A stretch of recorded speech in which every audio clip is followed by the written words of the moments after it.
Primetime News this evening, the Jamaica Teaching Council another step closer to reality. Education Transformation Oversight Committee ETOC gives progress report. And medical student in need receives kind gesture.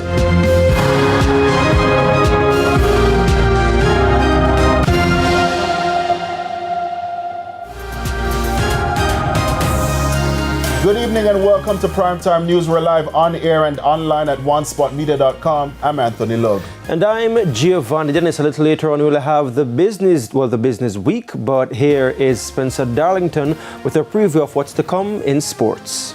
Thank you very much, Gio. Well, 6 Jamaicans are down to compete at the opening Diamond League meet of the season tomorrow. We'll give you more details in Primetime Sports later. Thank you, Spencer. There's also sports commentary, E-Prime and weather in this newscast. But before the break, the feedback question. And this evening we are asking what more can be done to develop Carnival in Jamaica.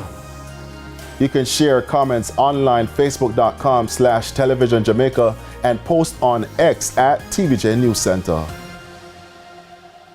Please stay with us. Primetime News returns right after this break.